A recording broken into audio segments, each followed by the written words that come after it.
Welcome back on your Saturday morning. Everyone has struggles and we all need help finding ways to face them together. And luckily, licensed therapist Felice Britt is here to help us do just that during National Minority Mental Health Awareness Month. So Felice, thank you for being here this morning, especially the day after the 4th of July. I know that can be tough, but this is something that has been in play from Congress since 1980. They made it a month every July. This is a month to be recognized. And it was also started by B.B. Moore. Right, B.B. Moore Campbell. She was a journalist and she was an author and a huge advocate for mental health awareness, especially for the BIPOC community, which is Black, Indigenous, people of color. And so in 1980, Congress made it a national holiday, well, a national awareness for July, yeah. And what can be different, because we hear so much about mental health, but what can be different with minority groups when they are dealing with mental health issues? So it's a huge stigma in communities of color. And so it's really hard and very difficult and challenging to get people of color to see the need for therapy or to do stuff about mental illness and mental health. And so we have to do things a little differently with those communities in order to encourage them how to take care of their mental health.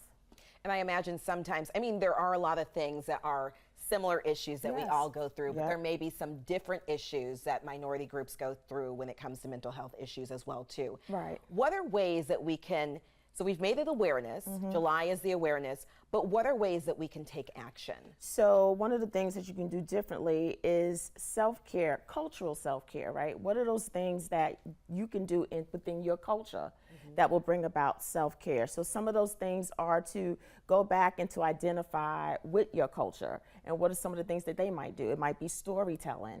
It might be things like drumming. It might be getting reconnected with your spiritual roots. Things like that that will help you and encourage you to do something about your mental health.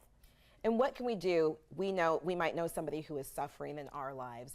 What can we do as somebody to support them? So one thing is to listen, right? And to be observant.